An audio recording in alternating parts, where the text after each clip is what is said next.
ናይ ሕፃ ናይ መከላከያ ሓይሊ ተዝህሉ ዓዲ ፍልተ ዓዲ በራኽ ተዝህሉ ድንገት ኢንጌጅመንት ተልዩ ኣስመራ ንምእታው ናይ ሰዓታት እቲ ዝግበር ኩናት ብጣዕሚ ሓፂር ብንእሽተይ ዋጋ ዝፍታሕ ክንገብሮ ኣለና ካብ ትእዛዝ ጀነራል ጻድቃን ይቀተሉ ይወገዱ ትብል ዝተረፈት ነፍሲ ብትእዛዝ ይቀተሉ ይረሸኑ ትብል ትእዛዝ ካብ ጌታቸው ረዳ ዝተረፈት ነፍሲ እያ ኣብዚ ቅድሚኹም ጠጠው ኢላ ዘላ ማለት እዩ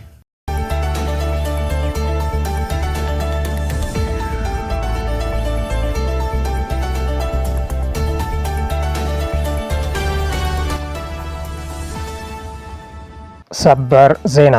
ትግራይ ክሳብ ሕዚ ኣውፂኣቶ ዘይትፈልጥ መግለፂ ዕላው ገይራ ግዝኣት ትግራይን ተመዛበልትን ከይተመለሱ ሰራዊት ትግራይ ዕጥቁ ከም ዘይፈትሕ ክፍለጥ ይግባእ እውን ኢላ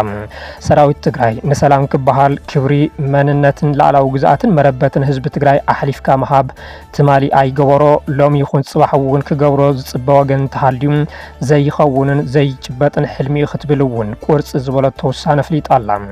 ሙሉእ ትሕዝቶቲ መግለጺ ክነስምዐኩም ኢና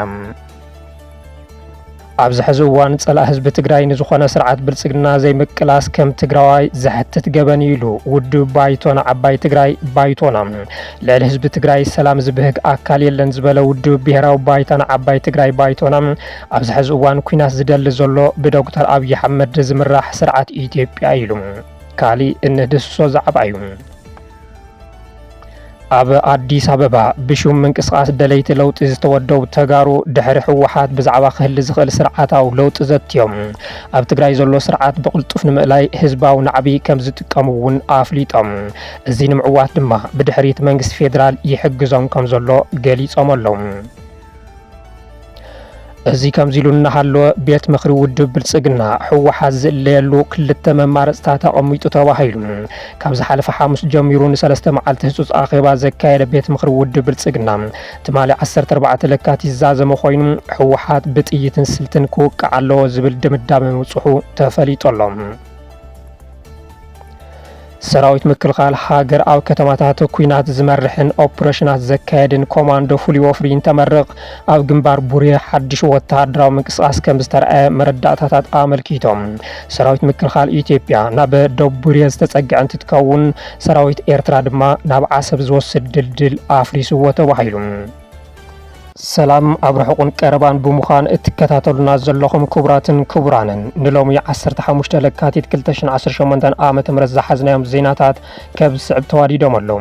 ሓደሽትን ኣገደስትን ሓበሬታታት ንኽበጽሖም ንቻናልና ላይክ ሼርን ሳብስክራይብን ንኽትገብሩ ብምዕዳም ብዓበይቲ ነጥብታት ዝፈለምናዮ ትሕዝቶና ብዝርዝር ክነስምዐኩም ሰናይ ጻንሒት ትግራይ ክሳብ ሕዚ ኣውፂኣቶ ዘይትፈልጥ መግለፂ ዕላው ገይራ ግዝኣት ትግራይን ተመዛበልትን ከይተመለሱ ሰራዊት ትግራይ ዕጥቁ ከም ዘይፍትሕ ክፍለጥ ይግባእ እውን ኢላ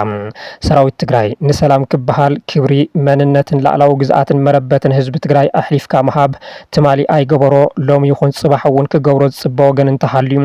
ዘይኸውንን ዘይጭበጥ ሕልምኒ ክትብል እውን ቁርጽ ዝበለቶ ውሳነ ፍሊጥ ኣላ ቢሮ ሰላምን ጸጥታን ትግራይ ኣብ ዘውፅኦ መግለጺ ብቃልሲ እምበር ብትካቦ በረልና መሰል የለን ክብል እውን ህዝቢ ትግራይ ንመሰሉ ንኽቃለስ ጸዊዖሎም ንሕና ከም ተጋሩ ኣብ ሓደ ክንውደብ ክንቃለስ ንመስዋዕቲ ድልዋት ክንከውን ዝገበረና ኣውራ ምኽንያት መሰረታዊ ረብሓን ባህግን ህዝቢ ትግራይ እምበር ካሊእ ዋኒ ኣይነበረናን ሕዚ ይኹን ንቐጻሊ እውን ኣይህልወናን ዝበለ መግለጺ ቢሮ ሰላምን ጸጥታን ትግራይ ነዚ እውን እዩ ዝኾነ ሓይሊ ንኽሽከሞ ዝኸብዱ ሓደጋታት ተሸኪምና ኩሎም ዓይነታት መስዋዕቲ እናኸፈልና ብጽንዓት ጠጠው ኢልና ዘለና ኢሉ ከምዚ ኢልና ሓቦ ሰኒቕና ክንቃለስን ክንቅጽልን ዝገብረና ዘሎ ሚስጥር ድማ እቲ ንወለደታት እናተወራረሰ ዝመጸ ንትግራዋይ መንነት ህዝብና ዝህቦ ዝለዓለ ክብርን ቦታን ብምባል ካብ ህዝባዊ ዕላማ ዝተሓንገጡ ደንበ ተጋሩ ትግራዋይነት ብዝኾነ ምኽንያት ሸተት እንተኢልካ ዝነበረካ ጉለት ይጎልህ እንተኾይኑ እምበር ኣብ ቅድሚ ተጋሩ ጀግንነት ሒዝካ ምቕጻል ኣይከኣልን ናትካ ስለ ዘይኮነ ይብል እቲ ትማሊ 14 ለካቲት 2018 ዓመተ ምህረት ኣብ ማስዩ ዝወፀ መግለጺ ካብዚ መሰረታዊ ሓቂ እዚ ብምብጋስ ኣብዚ እዋን ከም ሰራዊት ትግራይ ፈታውን ጸላእን ክፈልጠልና እንደልዮም ዝበሎም ክልተ መሰረታዊ ጉዳያት ዘርዘረ እቲ መግለጺ እቲ ፈላማይ ህዝቢ ትግራይ ከቢድ መስዋዕትነት ከፊሉ ዘረጋገጾም መንነቱም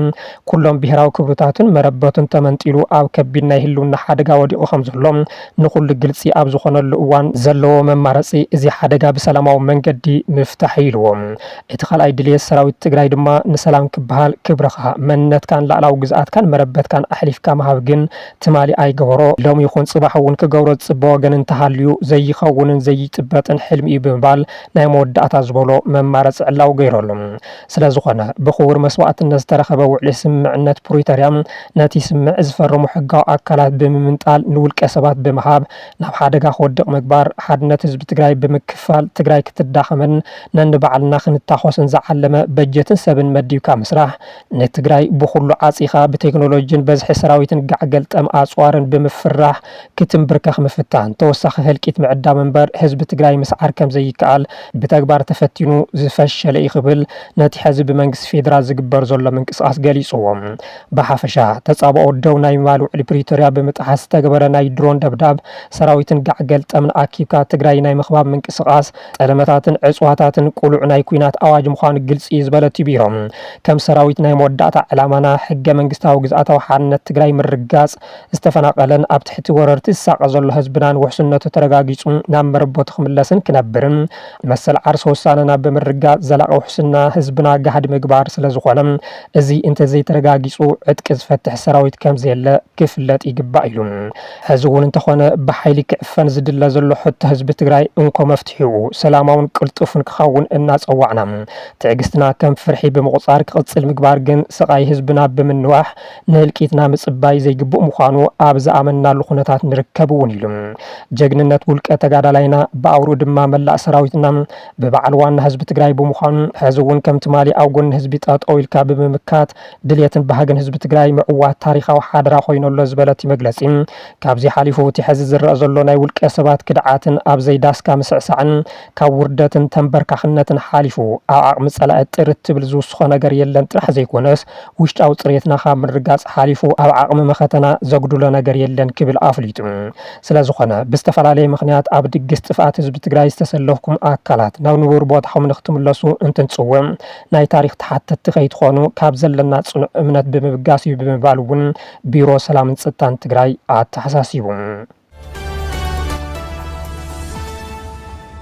ኣብዚ ሕዚ እዋን ጸላእ ህዝቢ ትግራይ ንዝኾነ ስርዓት ብልጽግና ዘይምቅላስ ከም ትግራዋይ ዝሕትት ገበን ኢሉ ውድብ ባይቶ ዓባይ ትግራይ ባይቶና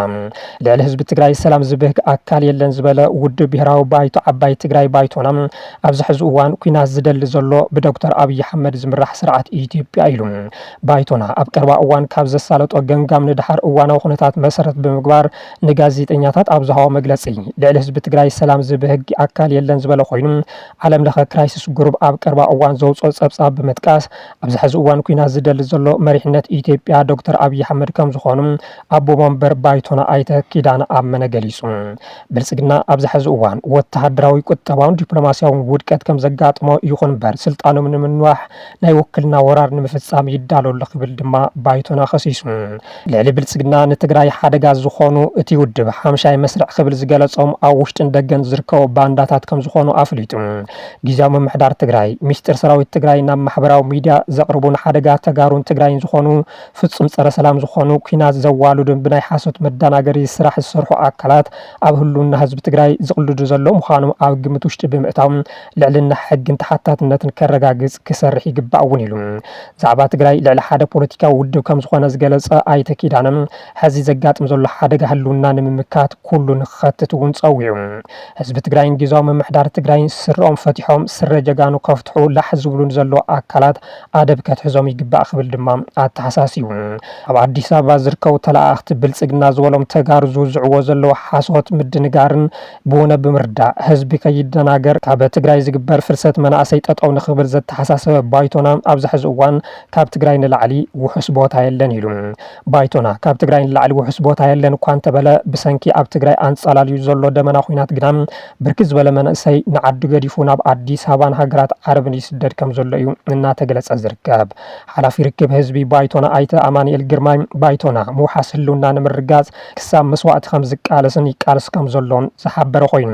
ህልው ኩነታት ትግራይ ካብ ፖለቲካ ማሕበራውን ቁጠባውን ተነጺሉ ኣብ ከቢድ ጸገም ከም ዝርከብን ጸላኢ ኩናት ንምውላዕ ኣብ ምድላው ከም ዝርከብን ቅሉዕ ጥሕሰት ውዕሊ ፕሪቶሪያ ከም ዝፈጸመን እውን ሓቢሩ ማሕበረሰብ ዓለም እቲ ኩናት ንምትራፍን ውዕሊ ፕሪቶሪያ ብሙሉእነት ንምትግባርን ጽዑንቶ ንኽፈጥር እውን ባይቶና ጸዊዖሎም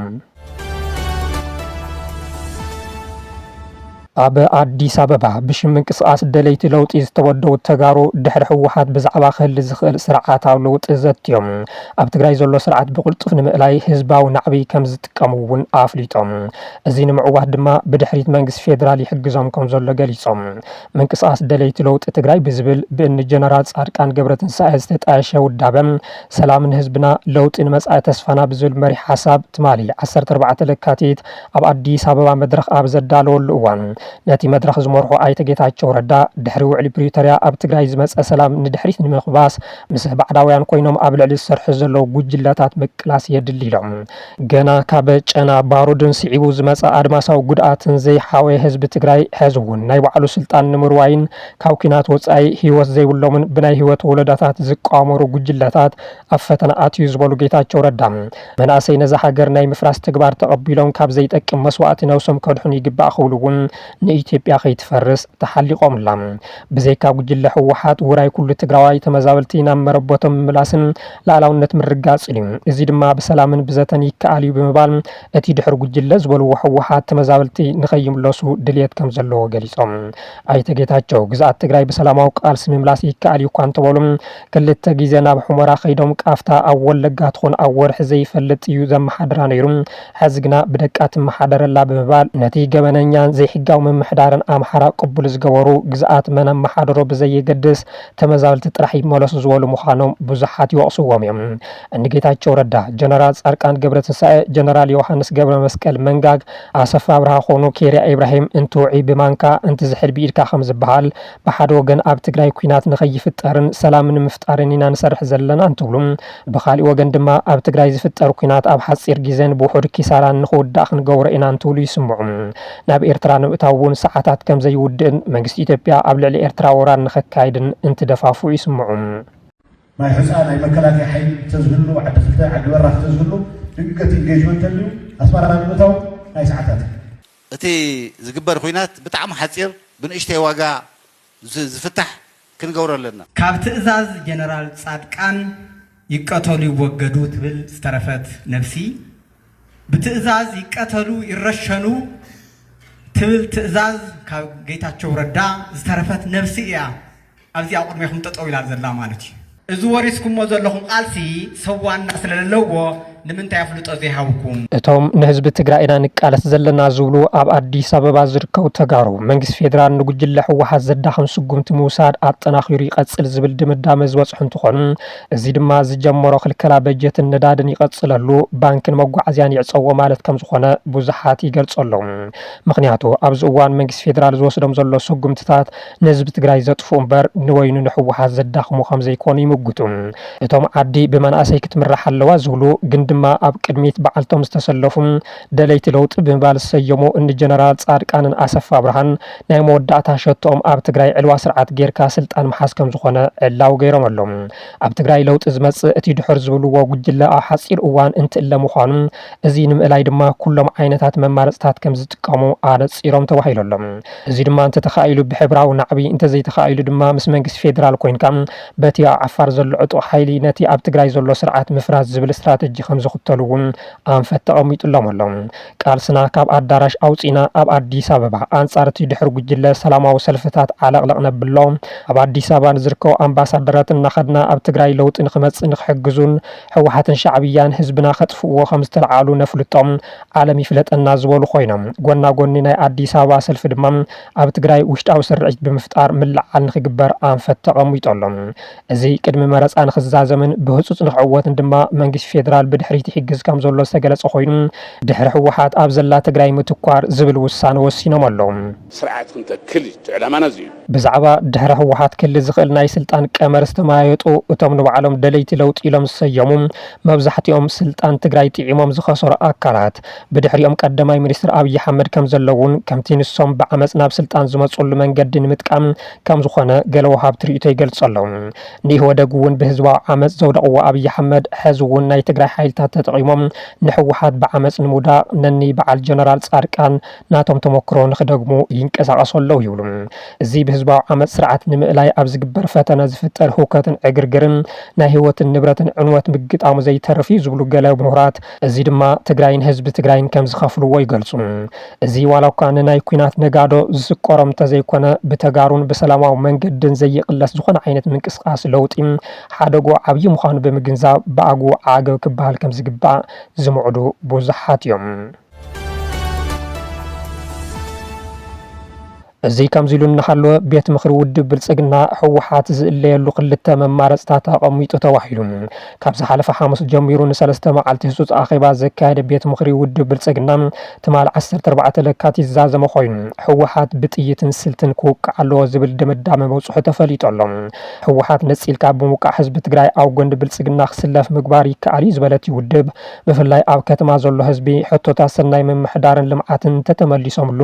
ንብልጽግና ዝድግፍን ደላይ ሰላምን ለውጥን ይኽብል ምግንጋሙ ተፈሊጡ ኣሎ። ኣብ ትግራይ ፍሉይ ናይ ቃልሲ ኣንፈት የድሊ ዝበለ ብልጽግና ንተቃወምቲ ውድባት ድጋፍ ብምሃብ ብልጽግና ዝመርሖ ፖለቲካውን ኢኮኖሚያዊ ማሕበረሰብ ንምፍጣር ብህፁፅ ክትግበር ከም ዘለዎ ኣነፂሩ። በዚ እውን ትግራይ ንምቁፅጻር ዘኽእል ጥጡሕ ባይታ ንምፍጣርን ጉልበትን ተኽእሎን መንግስቲ ፌደራል ዘረጋግጽ ከም ስልኪ ምዕፃው፣ ባንክታት ምድስካል፣ መብራህቲ ምጥፋእ፣ ማህያን ነዳድን ንሓፂር ግዜ ብምክልካል እቲ ደላይ ሰላምን ለውጥን ህዝቢ ኣንጻር ህወሓት ክለዓል ምግባር ይከኣል ይኽብል እውን ደምዲሙ ኣሎ። ኣብ ውሽጢ ህወሓት ለውጢ ንዝድግፉ ኣመራርሓ ብምዕሳብ ንገለ ሰራዊትን ፖለቲካውን ኣመራርሓ ገንዘብ ብምምዳብ ነቶም ኮር ወይ ከዓ ወሰንቲ ዝበሃሉ ኣመራርሓ ህወሓት ብምንጻል ነቲ ኩናት ኣብ ዝሓፀረ እዋን ክዛዘም ምግባር ከም ዝከኣልን ምስ ኤርትራ ዘሎ ጉዳይ ድማ ብድርድር ወይ ብሓይሊ ክውገን ምግባር ከም ዝከኣል ኣነፂሩ ተባሂሉ። ህወሓትን ፋኖን ቀንዲ ውሽጣዊ ጸላእቲ ስልጣን ብልጽግና እዮም ኢሉ ዝደምደመ እቲ ቤት ምክሪ ህዝቢ ኣምሓራን ትግራይን ካብዞም ውዳበታት ምንጻል እቲ ቀንዲ ስልቲ ምዃኑ እውን መምር ሓውሪዱ ኣሎ። መረፃ ኣብ ትግራይ ግድን ክካየድ ከም ዘለዎ መረፃ ተኻይዱ ስርዓታዊ ለውጢ ንምምጻእ ድማ ፈለማ ኔትወርክ ህወሓት ክበጣጠስ ከም ዘለዎ እዚ ንምዕዋት ድማ ንህወሓት ብጥይት ወይ ብብልሓት ክሰዓር ኣለዎ ዝብል ወሲኑ ኣሎ። ካብ ትግራይ ተደፊኦም ኣብ ኣዲስ ኣበባ ዝርከቡ ደገፍቲ ብልጽግና ተጋሩ ኣብቲ ዝካየድ ኩናትን ድሕሪ ዓወት ዝህሉ ስርዓታዊ ለውጢ ንኽመርሕዎም ንጹር ትልሚ ከዳልዉ ከም ዝግባእ እውን ተሓቢሩ ተዋሂሉ። እቲ ትማሊ ብምንቅስቃስ ደለይቲ ለውጢ ተጋሩ ኣብ ዝተኻየደ ኣኼባ ዝተዘተየሉ ድሕሪ ህወሓት ዘሎ ክፍፍል ስልጣን እምበር ምዚ ናይ ቤት ምክሪ ውድብ ብልጽግና ዘቐመጠ ኣንፈት ዝሳነ ምዃኑ ምግንዛብ ኣድላይ ኮይኑ ኣሎ። ሰራዊት ምክልኻል ሃገር ኣብ ከተማታት ኩናት ዝመርሕን ኦፕሬሽናት ዘካየድን ኮማንዶ ፍሉይ ወፍሪ እንተመረቕ ኣብ ግንባር ቡሬ ሓድሽ ወታደራዊ ምንቅስቃስ ከም ዝተረኣየ መረዳእታታት ኣመልኪቶም። ሰራዊት ምክልኻል ኢትዮጵያ ናብ ደቡብ ቡሬ ዝተጸግዐ እንትትከውን ሰራዊት ኤርትራ ድማ ናብ ዓሰብ ዝወስድ ድልድል ኣፍሪስዎ ተባሂሉ። ሰራዊት ምክልኻል ሃገር መበል 65 ዓመት ምጥያሽ ኮማንዶ ፍሉይ ወፍሪ ኣብ ዘኽበረሉ እዋን ካብ ምድሪ ክሳብ ባሕርን ኣየርን ምርኢት ዘካየደ ኮይኑ ቀዳማይ ሚኒስትር ኣብይ ኣሕመድ ኢትዮጵያ ተኣማምን ሓይሊ ኣየር ኮማንዶን ፍሉይ ጸረ ግብረ ረዓድን ከም ዝሃነጸት ገሊጾም ብኣወዳድባ ሓይሊ ሰብን ኣጽዋርን ምስ ግዜ ዝምጥን ዳግማዊ ውደባ ከም ዝተገበረሉን ኣብ ዝኾነ እዋንን ኣብ ዝኾነ ኩነታትን ግቡኡ ብኣድማዓይ መንገዲ ክፍጽም ዝኽእል ሓይሊ ከም ዝተሃነጸ እውን ሓቢሮም እቲ ከም ብሓድሽ ተወዲቡ ዝተባሃለ ሓይሊ ናይ ማይን ኣየርን ልምምድ ዘካየደ ኮይኑ እዚ ድማ ስርዓት ብልጽግና ኣብ ከተማታት ትግራይ ፍሉያት ኦፕሬሽናት ንምክያድን በሪ ባሕሪ ንምርካብ ኣብ ዝግበር ወፍሪ ድማ ናይ ማይ ልምምድ ዘለዎ ሓይሊ ከም ዝተዳለወ ንምርጋጽ ዝተገበረ ምርኢት ከም ዝኾነ እናተገለጸ ይርከብ። እዚ ከምዚ ኢሉ እንከሎ ወጥሪ ግንባር ቡሬ ናብ ሓድሽ ምዕራፍ ከም ዝተሸጋገረ እናተገለጸ ኮይኑ ሓይልታት ምክልኻል ኢትዮጵያ ስትራቴጂካውን ወሳንን መስመር ሎግያ ሰጊሩ ብዝለዓለ ወታደራዊ ቁመና ናብ ግንባር ቡሬ ገጹ ይግስግስ ከም ዘሎ ፍልፍላት ኣረጋጊጾም እቲ ናብ ደቡብ ዝስጋዕ ዘሎ ሰራዊት ኢትዮጵያ ነቲ ኢትዮጵያን ኤርትራን ኣብ ድርኩኺት ኩናት ይርከባ ብዝብል ብዝተፈላለዩ ማዕኸናት ዜና ዝግለጽ ዘሎ ስግኣት ናብ ዝለዓለ ጠርዚ ኣሰጋጊርዎ ኣሎ። بخالي شنخ دما نزيل علم كسقاس سراويت إثيوبيا استردى حيل مكلخال إيرترام عشيش يلو خمزي تقمتن اتينا باستراتيجيكاويت ودب عصب زوسد كند منقد أسفالت زركبولو دلدلات يفرسهم كم زلون أنا تقلس إيركام بتوسخي سراويت إيرترا أبتي كبابي بشوعات زوريا استحانسن نسالاسة عمتات بزي عرفتي قال الزقل أزي دلدلن استحلال خناي مكلخال أردهن سات كم زازمام مسلتا ساتلايت أقالي عملهم اتينا ساتلايت مرتوعات حق ناتي قداي بنصر زرقي خوينم ازيد ما اتي كبابي ناب كبينا يوق زواخ غير كم زقل زرقي توحيد لهم منكس إثيوبيا أبز حزوان كملا اتحاجر كل وتحدرو عمتاتنا وسن تجراين دوب إيرتران زقا خوينم سراويت إيرتراون بتمساسالي أب دوبات عردتات يستن كم زول إزجلاس كمني عالم لخ كرايسيس جروب بلومبرجن كالوت عبيت عالم لخ معخنات زينان تكالاتن أمونغو إثيوبيان إيرتران زي ترفز مثل منكس أسكوينات كم زلو إنا جلسا أبزلو لوان سرعة إثيوبيا زيادة ناب دبوريا مسقعو اتي سقات حافة بيلوالم مرح تسعود عرب تركيا ناب إثيوبيا بمخاد أبزوا كرن أفريكا خوينات كولا خمزي ولوكا متنكغتان تهاون أبايتا زلو چبوت منكس أسقنا كوناتات أبجاف زوصحي أمز مسلم كبراتن كبرانن مكتتالكم بمسغان أبزيكن فليكم سلام